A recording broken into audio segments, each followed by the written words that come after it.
Bienvenue mes amis dans cette nouvelle session vidéo. La semaine dernière, nous avons observé ensemble le sens de certains mots. Nous avons revu ensemble certaines définitions qui doivent être bien comprises de l'être humain, de manière à ce qu'il ne se laisse pas tromper par son mental, par les croyances qui tournent autour de ces définitions, et de telle manière que si l'humain regarde bien, correctement les choses, eh bien il ne va pas s'en aller dans des blocages ou dans des difficultés qui ne sont plus nécessaires aujourd'hui. Mais la difficulté, le blocage, le dysfonctionnement, l'imperfection, vous savez très bien que, en fait, on ne peut pas parler de cela. Et que ces blocages, ces dysfonctionnements, etc., sont toujours le résultat d'une forme d'illusion. Et là aussi, peut-être est-ce qu'il faut s'appesantir un peu sur la définition de ce mot, qui est un petit peu, on va dire, un concept bateau. Un grand thème développé par le développement personnel, Maya, l'illusion, la dualité, etc. Bien. Oui, l'illusion, effectivement, ça ne veut pas dire que ce que nous vivons n'existe pas. Et d'ailleurs, tout le monde vous dira, illusion, voilà, c'est un concept à la limite presque philosophique, mais les objets que je touche, ce que je vis, ce que je vois, les personnes que j'approche, cela n'est pas illusion. Bien évidemment, ça ne veut pas dire que, encore une fois, les choses n'existent pas. L'illusion, c'est la manière dont nous abordons ces choses et ces gens. C'est la façon erronée que nous avons de disséquer et de conclure à un certain nombre de choses qui nous laissent dans une fausse perception, d'où le mot illusion. Alors, cette fausse perception n'est pas forcément toujours désagréable non plus. Le mot illusion a pris une connotation extrêmement désagréable, mais tout ce que nous vivons est illusion et tout ce que nous vivons n'est pas foncièrement désagréable. Donc vous voyez bien que là aussi, il y a quelque chose à contourner dans l'idée. L'illusion, c'est tout simplement la manière fausse qui nous fait regarder les choses d'une façon qui n'est pas correcte, qui n'est pas dans l'ordre. Pourquoi est-ce que le dysfonctionnement ou l'imperfection ne peuvent pas exister à proprement parler? Eh bien, tout simplement parce que pour admettre l'imperfection, il faut préalablement avoir admis que cette zone concernée est victime, en quelque sorte, d'une absence du Créateur. Mais le Créateur est partout. Donc, il ne peut pas y avoir véritablement d'imperfection. On voit bien pourquoi on parle d'illusion. C'est qu'on a mal regardé les choses. C'est qu'on les a mal interprétées. Naturellement, tout ce que nous regardons, tout ce que nous voyons est toujours subjectif. Et nous y réagissons avec nos habitudes, avec notre caractère, avec notre histoire, avec nos blessures et avec nos illusions. Ce que je voudrais mettre en relief dans cette vidéo, c'est précisément ce que représente l'illusion en termes de conséquences. C'est-à-dire que, au départ, nous sommes tous la lumière.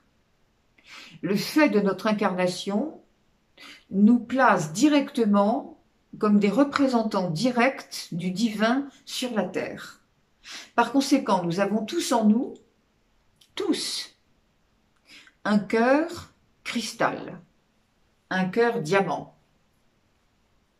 Bien. Cependant, nous avons enfoui cette lumière, nous avons enseveli cette lumière sous des monceaux d'habitudes conditionnées, des amoncellements de douleurs, de souvenirs douloureux, des compilations d'endoctrinement, des ramassis de culpabilité, de fausses croyances, de faux semblants. Voilà, tout cela fait que notre cœur diamant n'existe plus. Il continue d'être, mais la lumière ne peut plus transparaître.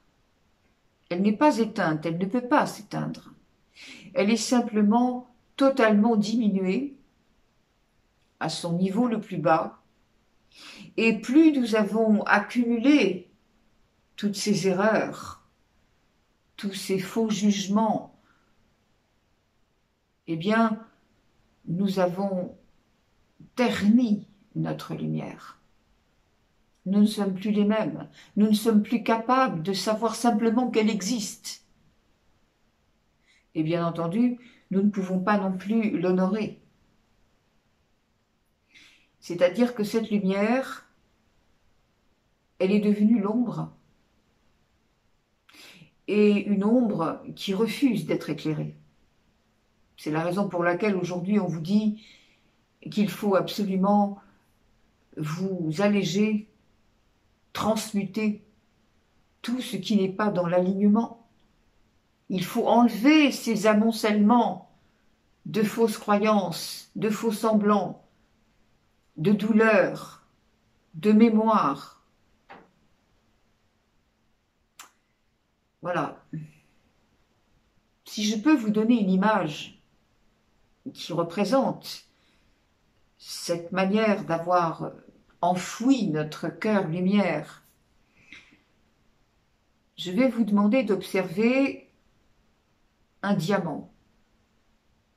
Vous avez un diamant très pur, parfaitement facetté, qui a tous les rayons en lui. Et ce diamant, vous allez le plonger dans une mare de boue. Il est recouvert de boue, de terre boueuse. Est-ce que vous voyez toujours ce diamant briller? Il est toujours là, intact, mais vous ne pouvez plus le voir. Parce que dans votre main, cette pierre précieuse est recouverte de détritus, de choses très lourdes. Donc, le diamant est absolument brillant, mais cette brillance ne peut plus transparaître. Qu'est-ce qu'il faut faire pour retrouver la vérité de cette pierre? Mais il faut tout simplement la laver. Voilà, vous allez la passer au jet d'eau et vous allez retrouver votre pierre intacte. Voilà, mes amis, notre cœur est dans cet état. Il est recouvert par une sorte de gangue virtuelle, une gangue vibratoire, qui empêche cette essence innée de s'exprimer. Par conséquent, il vous faut reprendre conscience il nous faut tous reprendre conscience de la vérité de ce que nous sommes. Et en affirmant le « je suis », en affirmant la présence en vous, et puis également en tout ce qui vous entoure, puisqu'on a dit tout à l'heure, Dieu est partout. Qu'est-ce qui fait que le dysfonctionnement existe? Précisément, c'est un amoncellement de choses qui font que on a oublié la présence de Dieu, alors qu'elle est partout, dans chacune de vos cellules, dans chacune des cellules de toutes les personnes que vous rencontrez, dans tous les êtres, dans toute la vie. Lorsqu'on peut affirmer la présence du Créateur à travers absolument tout,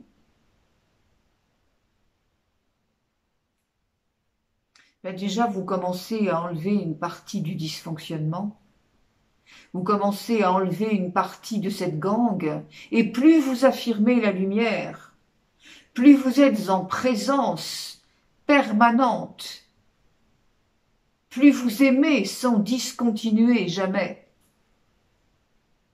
et plus cette lumière commence à reprendre des forces, à vous redonner toute votre ampleur. Et vous voyez des choses se produire dans votre vie, alors même que vous ne pouviez pas les attirer uniquement par votre mental. C'était impossible, puisque le mental, précisément, mettait une couche sur ce cœur cristal. Alors, c'est pour ça qu'aujourd'hui, tellement de gens qui ont pris l'habitude de regarder la vie telle qu'on le leur a appris, ces personnes déforment. Elles déforment leur propre réalité. Exactement comme après avoir fait un régime alimentaire, par exemple. Une personne qui a perdu beaucoup de poids et qui est très contente d'avoir perdu ce poids, mais quelque part n'accepte pas son nouveau corps, ne peut pas s'y faire, et va continuer pendant un certain temps à aller acheter des vêtements dans une taille qui n'est plus la sienne. C'est quelquefois très difficile d'admettre un changement. De même que lorsque il y a des changements de façon radicale dans la vie, des déménagements, des changements de famille, des changements de profession, etc., eh bien, évidemment, ça correspond à quelque chose que la personne a recherché, quelquefois pendant même des années. Et pour autant, il y a quand même un certain temps, on va dire, une période d'adaptation qui fait que la personne est presque en train de regretter ou de trouver anormale sa nouvelle situation. J'avais récemment un exemple d'une personne qui est en train de grandir comme tout le monde, qui est en train de véritablement de changer de conscience. Donc si elle change de conscience, elle change d'objectif, elle change de pôle d'intérêt, elle change aussi d'environnement relationnel, obligatoirement. Et elle me disait, j'ai besoin de ces périodes de silence, de ces périodes de quasi-solitude. Mais elle me dit, oui, c'est vrai, j'en ressens une certaine nostalgie, ou en tout cas une certaine inquiétude, parce que oui, je me sens seule. Donc évidemment, on a retraduit les choses, je lui ai bien montré pourquoi elle ne vivait pas la solitude et encore moins l'isolement, mais simplement une adaptation à une nouvelle vie dont elle a besoin, parce que de toute manière, ça n'est pas en regrettant ses anciennes relations qu'elle va pouvoir continuer dans le sens de sa vie, et puis En même temps, ces anciennes relations, si on fait la part des choses aujourd'hui, ça n'est plus la même qualité. Donc on ne peut pas parler d'isolement, on ne peut pas parler de solitude. C'est une adaptation à autre chose. Donc il faut trouver d'autres mots, et chaque personne va trouver les siens. Il y a énormément d'exemples qui nous conduisent à comprendre combien les personnes se fourvoient dans la manière d'observer leur propre réalité. J'entendais l'autre jour un petit reportage sur une restauratrice qui se désolait littéralement et qui pleurait très franchement dans ce post vidéo en disant voilà, nous sommes un certain nombre de restaurateurs à avoir perdu le flux de notre activité avec tout ce qui s'est passé depuis le premier confinement.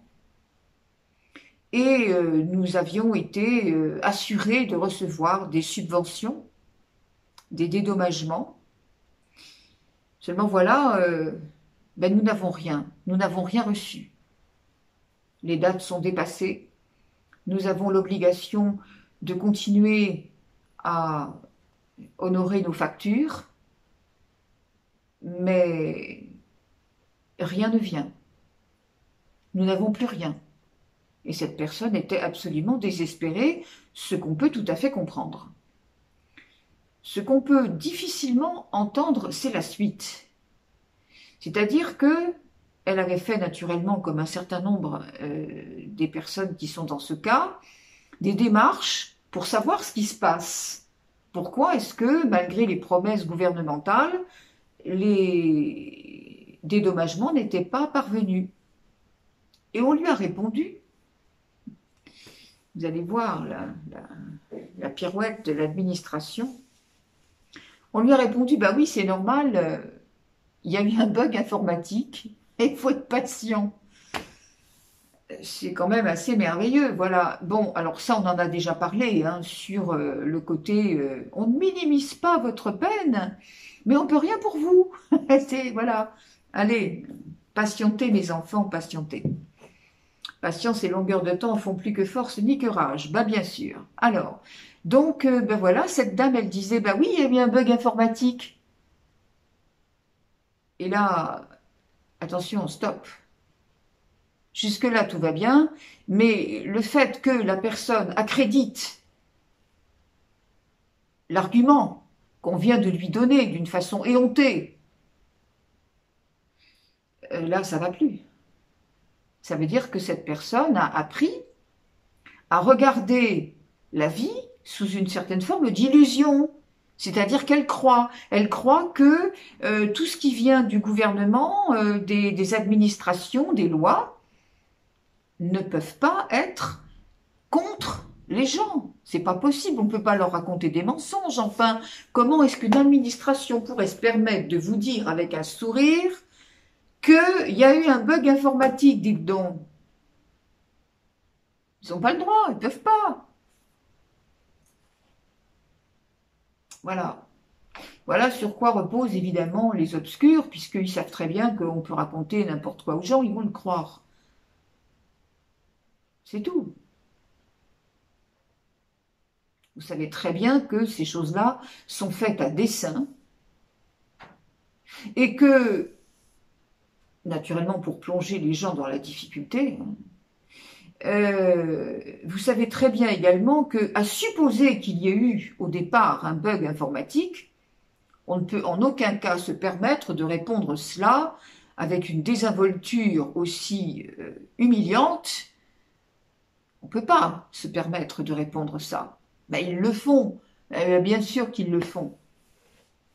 Le cynisme, c'est quelque chose qui caractérise l'obscurité. Donc, voilà, voyez, attention comment on regarde et comment on conclut et comment on se contente d'observer au lieu de dire là, dans le cas présent, bon, cette personne, elle est complètement dépendante, manifestement, des lois et des règlements et de tout ce qui s'ensuit. Non, si la personne était consciente, consciente de qui elle est, consciente qu'elle vit dans un monde où tout est fait volontairement pour que l'humain souffre. On l'a dit déjà ça. Alors, pas trop pour qu'il continue à produire et qu'il n'ait pas envie de se suicider, mais suffisamment pour qu'il n'ait pas envie de découvrir sa divinité et qu'il soit dans la peur, dans la soumission et par conséquent en train de s'agenouiller devant ceux qui peuvent éventuellement être un sauveur. Voilà, à la merci d'eux. Donc ça, c'est un exemple, entre autres. Mais le plus grand exemple de l'illusion, de la fausse perception, je vais vous le donner maintenant. C'est un exemple qui m'a été apporté cette semaine dans une consultation. Je vous préviens qu'il est parfaitement choquant et que... Mais j'ai reçu l'autorisation de pouvoir vous exprimer cela. Parce que, comment dire, c'est tellement choquant que ça va vous faire bien comprendre la manière de regarder les choses au premier degré et comment, quand on retraduit les choses en termes divins, eh bien on s'aperçoit que c'est une merveille. Alors qu'au départ, vous allez voir que la situation est dramatique. Donc je vous pose la scène, comme je l'ai reçue. C'est une personne que j'accompagne et qui donne des soins à domicile, dans les familles, et elle s'occupe de polyhandicapés. En général, ce sont des jeunes, et elle me disait, en principe, les parents, les familles sont tout de même présentes, pas présentes au moment des soins, mais je veux dire présentes au sens où on peut les contacter, on peut leur expliquer, on peut leur dire ce qui se passe, ces gens entendent, et puis, mon Dieu, ils font tout ce qu'ils peuvent pour que leur enfant soit tout de même dans le confort et améliorer les situations. Mais elle me dit là, c'était un cas nouveau, un jeune homme d'une vingtaine d'années. Elle me dit, j'étais déjà, pour les quelques fois où elle avait commencé à y aller, elle me dit, j'étais un petit peu choquée parce que ce jeune est toujours seul. Même quand sa mère rentre du travail, elle ne monte jamais le voir. Et puis, voilà, on sent bien qu'il est abandonné presque à son sort, vraiment, en dehors des personnes qui naturellement le visitent pour les soins, et les soins corporels également.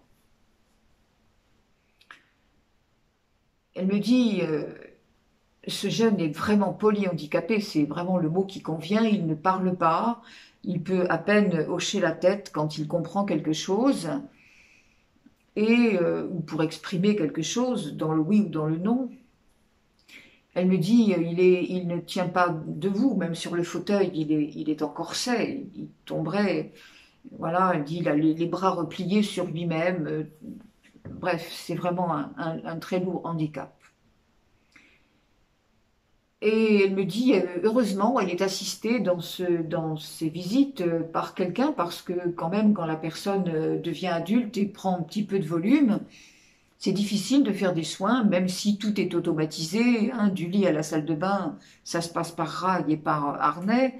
Enfin bref, on n'est pas trop deux dans ces cas-là pour déshabiller quelqu'un déjà et le mettre dans un bain, par exemple, ce qui était le cas lors de cette expérience terrible dont je vais vous terminer la description.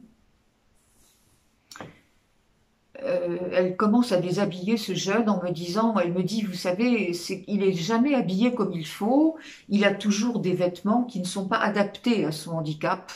avec des vêtements très serrés, boutonnés. On sent que rien n'est fait pour son confort, et puis pas non plus pour le confort des personnes qui soignent, parce que, bref. Elles se débrouillent toutes les deux, elles déshabillent ce jeune homme, et puis elles le mettent dans son bain. C'est déjà très humiliant pour une personne adulte, consciente malgré tout, quelque part, euh, d'être dans cette situation de dénuement, et puis, je vais dire, voilà, c'est dans un état de fragilité. Et voilà que le père rentre. Il pénètre dans la salle de bain, et là, il déverse sur son fils une tonne de vulgarité, d'insultes, d'humiliation, dont je ne vous répéterai pas la moitié du quart parce que c'est insupportable. Enfin, c'était un petit peu du genre, alors petit con, voilà, maintenant t'es là, tu peux pas faire le malin, j'espère que tu vas pas nous faire chier encore comme ça longtemps dans la vie, enfin, je vous dis, c'est le minimum que je puisse vous raconter. C'est une horreur. Quand cette personne me raconte ça, et dans les termes où elle me le raconte, c'est oh, j'en ai les larmes aux yeux. C'est l'horreur absolue. Enfin, je veux dire, c'est la torture absolue. C'est la chose la plus abominable qui soit. C'est comme si ce père avait piétiné son fils vivant. Enfin, c'est une catastrophe. Alors, bien sûr, dans un premier temps, cette dame, elle est choquée, évidemment, de me raconter ça. Moi, je suis choquée d'entendre ça. Mais enfin, ça dure 2 minutes. Parce que tout de suite, évidemment, et surtout quand je suis en entretien, ça n'est jamais moi qui parle, ça n'est jamais moi qui reçois, et toujours j'ai le pointillé, hein, c'est-à-dire que toujours on me donne l'interprétation nécessaire dans tel ou tel cas, bien entendu. Et là, mes guides me disent, mais oh là, stop, regarde un peu les choses, c'est pas du tout comme ça qu'il faut les voir. Et on me dit, mais d'abord, euh, ce père et ce fils sont dans une situation karmique évidente. En même temps, ce gamin n'est pas dans son corps. Ah oui, il a une apparence de corps et de conscience, mais il n'est pas dans son corps, il n'est pas dans ses corps. Et on me dit, ce qui peut choquer un être humain en conscience normale, lui, il ne l'entend pas de cette façon. Ce que son père lui raconte dans ces conditions, oui, bon, ben voilà, il sait qu'il est venu pour ça, en fait. Il s'est incarné de cette façon, il s'est réincarné dans ce type d'incarnation pour des raisons bien précises. Et ce père en question, qui n'est pas davantage dans ses corps, parce que d'abord c'est un reptiloïde, sans âme, sans rien, sans aucune sensibilité, il est en train de payer karmiquement quelque chose. Ces deux-là se sont retrouvés à un moment donné dans une autre vie, certainement pas d'ailleurs dans la relation père-fils, peu importe ce qui s'est passé, comment ça s'est passé.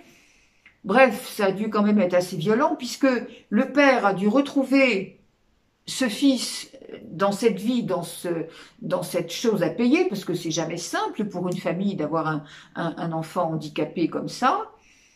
Et puis en même temps, le fils est revenu pour faire comprendre quelque chose à cette famille. Donc, quand on regarde ça, de cette façon, c'est-à-dire avec le regard divin, eh bien d'un seul coup, l'horreur de ce que l'humain pouvait percevoir en tant qu'être humain, avec une version limitée, au premier degré, cette version-là, d'un seul coup, elle est totalement allégée. Ça devient presque sublime. Parce qu'on regarde et on dit, bon, ok, il n'y a pas finalement ce qui a fait mal au niveau de l'agression n'existe pas, puisque c'est quelque chose de consenti par les deux âmes. En fait, il y a toute la compréhension de la mise en place de ce puzzle cosmique qui fait que tout est absolument précis, ordonné, sur un puzzle qui n'a absolument pas de place pour le hasard, et où toute chose se vit avec un sens, avec une place, que malheureusement, l'humain lambda ne peut absolument pas interpréter de cette façon. À la suite de cela, alors bien entendu, il y a quand même eu un soin d'affirmation de la présence dans ces deux personnes, évidemment, et puis dans toute cette famille. Il y a eu un soin de lumière qui a été fait, ne serait-ce que pour alléger quand même la force de cette violence-là, mais en même temps, ce sont des choix d'âme. Alors évidemment, ça m'a amené à parler à une autre personne qui me disait « Oui, mais ce genre de cas, effectivement, se voit pratiquement, enfin, dans une grande majorité de ces cas d'handicap dans une famille. » Elle me disait « J'ai rencontré un thérapeute qui travaillait dans un établissement spécialisé qui s'occupait aussi de jeunes très très handicapés. Et cette personne avait depuis son plus jeune âge des sensibilités extrasensorielles. Il communiquait avec l'au-delà, il communiquait, il faisait des sorties de corps, il faisait des voyages astraux, etc. Bien. Et un jour, il rêve d'un jeune dont il s'occupait tous les jours, ce jeune qui était quand même très handicapé, mais qui parlait, qui s'exprimait, qui était handicapé moteur. Et donc, il voit ce jeune dans son rêve, comme s'il était dans sa chambre, mais parfaitement équilibré, marchant, parlant, s'exprimant. Et le lendemain, il va voir ce jeune et il lui dit « Je comprends pas, cette nuit j'ai rêvé de toi, mais c'était plus qu'un rêve, tu étais dans ma chambre et je te voyais totalement normal. » Et le jeune lui répond « Mais ça n'était pas un rêve, j'étais bien là. » Effectivement, dans un endroit plus éthéré, on va dire, de la perception terrestre, je suis en parfait état. Mais j'ai voulu me réincarner dans cette difficulté pour faire comprendre quelque chose à ma famille. Bien. Et depuis, ce thérapeute et ce jeune communiquent ensemble de très belle façon. Malheureusement, ce thérapeute a fait la faute à ne pas commettre. Dans son élan du cœur, en croyant pouvoir faire quelque chose, dans sa naïveté peut-être aussi, il a été voir la famille et il a raconté la chose. Alors là, évidemment, il est passé pour un très grand malade et donc il a perdu sa place et bref. Vous comprenez, les gens ne peuvent absolument pas admettre ce que les obscurs leur ont appris à croire. Pour eux, ils avaient un enfant handicapé. Cet enfant handicapé ne pouvait en aucun cas faire autre chose que ce que les yeux voyaient, que ce que la culture avait appris. Et c'était même pour eux une très grande insulte, une très grande humiliation, quelque chose de très violent, que de leur dire que leur enfant était tout à fait sain de corps et d'esprit et que tout était volontaire. Enfin, c'est inimaginable pour ces gens-là. Vous voyez l'illusion. On regarde les choses dans l'illusion, et quand la vérité se produit, on la refuse parce que elle effondrerait l'illusion, qui est une forme de confort finalement, qui donne une raison de vivre autrement. Ça, on retrouve les mêmes cas quand on a des enfants qui malheureusement décèdent prématurément, c'est-à-dire avant les parents. Et là, les gens crient à la justice et voilà, c'est pas normal, c'est pas possible. Oui, mais à une certaine époque, je disais aux gens, écoutez, vous aimez votre enfant, hein, parce que dans l'état où vous êtes, vous dites que vous aimez votre enfant. Ben alors, si vous l'aimez, il va peut-être falloir quand même que vous arriviez à respecter son choix et à vous mettre en accord avec son choix d'âme. Mais là aussi, c'est très difficile à faire passer parce que les enfants qui s'en vont très tôt le font évidemment pour faire comprendre quelque chose à la famille, mais dans 90% des cas, c'est peine perdue. Les gens ne comprennent pas. Et au contraire, ça aggrave la mauvaise, enfin la perception limitée de la vie et la perception erronée des faits. Donc, si vous voulez, on a beaucoup de mal à dire ça aux gens parce que, bah oui, ils peuvent pas. C'est quelque chose qui les met trop en inconfort. Les croyances, ce que l'on sait, ce qui va dans l'ordre des choses telles qu'on nous l'a appris. Mais qui vous l'a appris? Est-ce que vous vous êtes posé la question? Vous savez, on l'a déjà bien dit, on m'a pas dit, on m'a pas fait, bon ben alors et vous, vous avez cherché comment? Et à quel moment? Voilà. Donc, en effet, il y a énormément de choses à creuser sur ces perceptions de l'illusion. Donc, l'illusion, c'est effectivement continuer à regarder les choses telles qu'on nous les a dites, telles qu'on nous a enjoint de les voir et d'y réagir. Et c'est précisément de cela que nous devons nous extirper. Parce que, à un degré ou à un autre, là, bien entendu, je vous ai donné des éléments très forts pour attirer votre attention.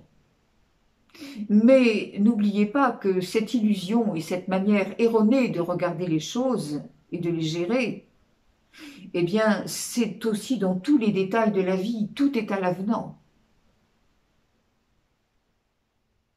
Voilà, mes amis, de quoi réfléchir peut-être toute cette semaine sur cette manière de quelquefois buter, se lamenter, juger, classifier, donner des définitions. Alors que la réalité, on l'a bien déjà dit ça aussi souvent, voir la réalité, la vérité derrière les apparences qui sont toujours issues de l'illusion.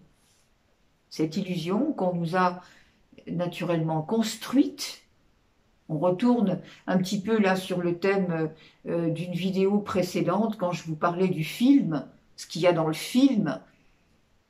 Alors oui, ça paraît réel, mais en fait, attention à ne pas se laisser embarquer par l'émotion. L'être divin, le maître ascensionné, ne se laisse pas embarquer par l'émotion. Il n'est pas non plus devenu insensible, mais il a une sensibilité avertie qui lui permet de comprendre le véritable sens, la véritable place de quelque chose qui au départ peut être effectivement très choquant et qui en fait a des buts extrêmement élevés.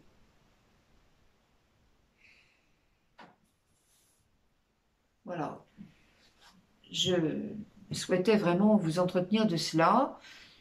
J'aurais pu m'y prendre autrement, sans peut-être choquer certains d'entre vous, mais je crois qu'il est bon tout de même. Nous n'avons pas porté atteinte à qui que ce soit dans le récit de ce que je vous ai dit. Nous avons beaucoup de respect pour toutes ces personnes, dans un sens comme dans l'autre. D'ailleurs, il faudra énormément avoir du respect et de la compassion également pour ceux qui se comportent comme des pourceaux, parce que, voyez-vous, dans l'exemple que je vous ai donné tout à l'heure de ce père et de ce fils, ce père insultant pour son fils handicapé, finalement, il y avait des pièges dans lesquels ne pas tomber. 1. La sensiblerie. 2. La haine pour cet homme qui se comportait comme un pourceau. La personne qui faisait les soins a aussi été testée dans sa luminosité, et Dieu sait que c'est une personne très lumineuse qui s'occupe de ses enfants pour leur donner l'amour qu'ils n'ont pas par ailleurs. On ne va pas s'étendre. Mais justement, elle a agi avec énormément de sagesse et de neutralité, de tact. Elle n'a absolument pas bronché. Elle a été testée parce que si, dans justement son élan du cœur, elle s'était interposée, si elle avait dit la moindre chose, mais elle était en porte-à-faux et elle perdait aussi sa place, quoique ça n'aurait pas eu d'importance pour elle. Mais le fait est que, vous voyez, à chaque instant, il y a des traquenards, ce que j'ai appelé des choses trappes, des pièges. Attention à ne pas tomber là-dedans. Attention lorsqu'on voit quelque chose, et on va le voir de plus en plus, puisqu'aujourd'hui, comme je vous disais là tout à l'heure à propos d'autres exemples, de plus en plus les obscurs vont poser des actes odieux, abjects, aberrants, oui, mais ça il y a longtemps qu'on le sait, mais si ça s'arrêtait là, ce serait déjà bien, mais ça ne s'arrête pas là malheureusement, ça porte vraiment atteinte. Et plus ça va aller, plus il va y avoir de révélations. C'est-à-dire que les gens vont enfin découvrir que tous ceux qui étaient considérés comme complotistes jusqu'à maintenant n'avaient pas dit que des sottises, puisqu'effectivement, il y aura là, sans équivoque, la vérité révélée sur toutes les, comment dire, toutes les malveillances, c'est un euphémisme, mon Dieu, tout ce qui a été fait pour briser l'humanité à dessein et dans tous les domaines, et comment ça a été calculé. Bon, alors vous imaginez bien que les illuminés, quand ils vont entendre ça, ils vont dire « Ah, enfin !» Voilà, enfin. Mais les petites gens qui jusqu'ici avaient un respect absolument inconsidéré sur tout ce qui était l'autorité. Voilà, que ce soit oui docteur, ou que ce soit oui monsieur l'agent, ou que ce soit, enfin bref, on connaît. Alors, je regarde ces gens-là, quand ils vont comprendre ça, quand ils vont comprendre que toutes ces personnes qui mettaient sur un piédestal le chirurgien, le médecin, l'avocat, le policier, enfin tout ce qu'on veut, le professeur, l'enseignant, etc. Bon bref, quand ils vont comprendre ça, et ils vont être fous. La terre va s'écrouler pour eux. C'est pas possible, hein? Comme on l'a vu tout à l'heure, c'est pas possible. Exactement comme les gens qui disent non, non, moi je veux pas me faire vacciner. Mais alors, j'avais aussi récemment une personne qui disait bon, ben, je vais être obligée de rentrer à l'hôpital et de me faire opérer. J'espère qu'ils vont pas me vacciner malgré moi. Et elle me pose la question, est-ce que je peux être sûre que quand je serai sur la table d'opération en pleine anesthésie, est-ce que je peux être sûre que on va pas m'injecter des produits sans me le dire? J'ai dit, madame, je ne peux pas vous donner cette assurance. Je ne veux pas vous faire peur, prenez vos responsabilités, mais je ne peux pas vous donner cette assurance. Aujourd'hui, quand vous mettez les pieds dans un hôpital, vous ne savez pas ce à quoi vous pouvez être exposé. Alors, il y a différentes manières de le faire. C'est sûr qu'on ne va pas vous attacher les bras pour vous vacciner de force. Mais d'un autre côté, il va y avoir, et là récemment encore, on l'a vu, il va y avoir des campagnes d'incitation et d'intimidation pour, comment dirais-je, faire en sorte que les gens aillent d'eux-mêmes se faire vacciner. Maintenant, quand vous mettez les pieds dans un hôpital, il y a différents moyens de vous obliger aussi à passer par des choses que vous n'avez pas souhaitées. Voilà. À différents niveaux. Et cette personne me répond quand même, ils n'ont pas le droit, avec tous les papiers qu'il y a, on vous dit ce qu'on vous fait. Mais j'ai dit, mais enfin, madame, écoutez, ne soyez pas dans cette naïveté-là. Vous savez quand même très bien que là, depuis le début des événements, toutes les personnes qui sont décédées à l'hôpital de choses tout à fait normales, crise cardiaque, pneumonie, ce que vous voulez, ils ont tous été répertoriés comme Covid. C'était pas le cas. Vous croyez que c'est éthique, ça? Vous croyez qu'ils avaient le droit de le faire? Ben, je dis, quand ils n'ont pas le droit, figurez-vous qu'ils prennent le gauche. Voilà. Il y a plus, on peut plus. On est dans une guerre subatomique. On ne peut plus considérer encore comme les petits enfants que ce que l'autorité a dit, ben voilà, il y a une conscience, on ne peut pas nous enlever le droit à savoir, mais enfin c'est une aberration que de croire ça aussi. Après, il ne faut pas s'étonner, hein. Si vous êtes à ce point naïf et crédule, que voulez-vous, si les obscurs en profitent, il faudra quand même pas s'étonner. Vous voyez, toujours pareil, perception de l'illusion. Voilà. Alors, par ailleurs, il n'y a rien à craindre, puisqu'en effet, lorsque vous êtes dans un très haut niveau de conscience, effectivement, vous êtes inattaquable, vous êtes intouchable, vous êtes inaltérable. Mais est-ce que vous êtes dans ce niveau de conscience? Attention. On est d'accord. On a dit tout à l'heure, le dysfonctionnement ne peut pas exister. Vous ne pouvez pas être blessé, pas plus par un vaccin, que par les attaques de la 5G ou autre chose. Mais avez-vous atteint ce niveau de conscience qui vous met en parfaite sécurité? La question est là, et elle est vraiment là. Oui, il n'y a pas d'imperfection. Oui, le divin est partout. Oui, il est présent partout. Est-ce que vous êtes capable de le reconnaître à ce niveau-là, à l'entendre à ce niveau-là, et à avoir de ce fait une telle sécurité en vous, un tel ressenti, qu'effectivement vous pouvez traverser n'importe quoi puisque vous êtes venu sur Terre pour cela. Vous êtes venu sur Terre dans la pleine lumière pour pouvoir traverser l'ombre avec la même aisance que Dieu le fait puisqu'il le fait à travers vous. Mais encore une fois, avez-vous atteint ce niveau de conscience? Et ne confondez pas entre niveau de conscience mentale et niveau de conscience vibratoire. Avec le mental, on peut se raconter n'importe quoi. C'est ce que la plupart des gens me disent. Ah mais non, je me sens bien, ça y est, maintenant je suis en sécurité, quand ça va pas, je me mets dans la lumière. Attention, ça c'est encore le mental qui s'est adapté et qui vous raconte que tout va bien, que vous n'avez pas peur, que dans ces circonstances-là que vous auriez peut-être vécu il y a encore 6 mois dans une panique totale, ah non, non, là vous êtes très bien. Et pourquoi vous êtes si bien?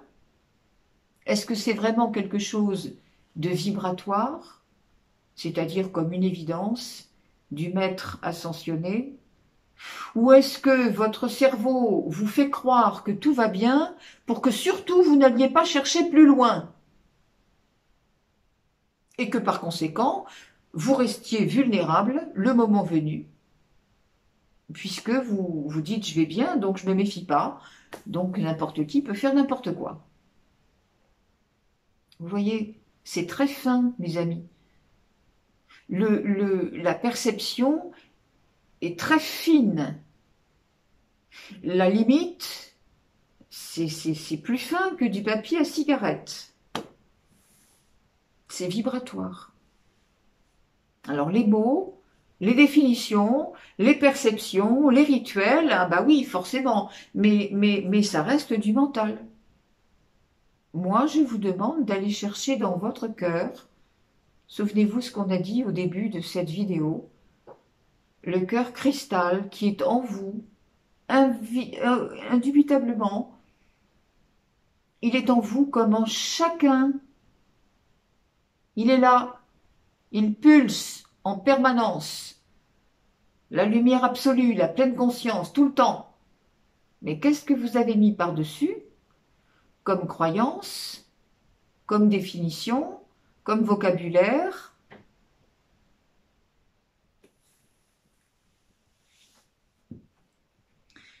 Voilà, c'est pas du tout une vidéo pour faire peur, du tout, du tout. Mais je voudrais bien qu'elle soit de nature à faire réfléchir sans s'en vouloir, sans disproportionner, juste pour remettre les choses dans l'axe. Parce que lorsque vous faites appel à votre cœur cristal, et quand vous affirmez la présence, je vous ai dit tout à l'heure, ça se fait naturellement. Et au lieu de dire « je me sens bien parce que j'ai fait une méditation », vous n'aurez même plus besoin de cette méditation parce que votre méditation, elle sera permanente. Vous ferez de votre journée une méditation permanente, en sachant que la présence vous accompagne à tout instant, sans discontinuer, dans chacune de vos paroles, dans chacun de vos raisonnements, dans chacun de vos regards, de vos gestes, dans chacune de vos actions.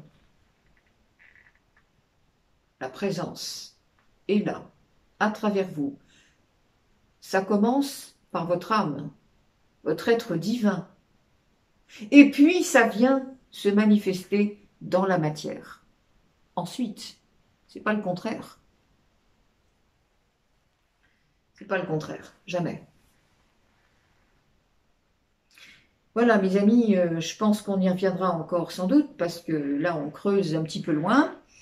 Et comme à chaque fois, ben, on va mettre un petit peu de la terre partout, et puis ben, on ramassera les morceaux, puis on mettra tout dans l'ordre. Voilà, vous me posez vos questions, j'y réponds, et puis encore une fois, voilà, on ne fait pas de vague avec tout ça, juste on prend conscience. Et tous les jours, tous les jours, tous les matins, on se met en accord avec le divin. Et on sait que il n'y a rien qui se fait maintenant avec l'humain. Rien. Absolument rien. Tout est la présence m'accompagne. La présence est dans chacune de mes actions. Et ensemble, nous co-créons. Donc vous expansez de ce fait la création, la volonté du Créateur. Et il vous a choisis tous, qui que nous soyons. On a tous été choisis pour les caractéristiques différentes que nous avons, pour exprimer le Créateur différemment. La création est infinie. Voilà. Donc cessons de nous repérer sur des croyances limitées qui sont basées sur la peur, sur la survie, et auxquelles on nous a demandé de nous référer comme quelque chose de normal. Discernement. Rien n'est matière. Rien n'est matière. Tout est énergie. Donc, énergie, mouvement, expression différente. Nous sommes tous la même lumière, la même force d'amour, mais on a tous enfoui cela d'une manière différente, avec un degré différent, et on a tous une manière bien particulière, bien à nous, de d'enlever les débris. Mes amis, je vais vous laisser avec ça. Et puis, comme d'habitude, la suite au prochain numéro. Je vous aime. Aimez-vous aussi énormément. Vous le méritez. Vous êtes au-delà de tout ce fatras. Alors souvenez-vous de cela. Servez-vous de ces exemples pour voir comment, quand on oublie qui on est, il se passe des choses épouvantables. À la semaine prochaine.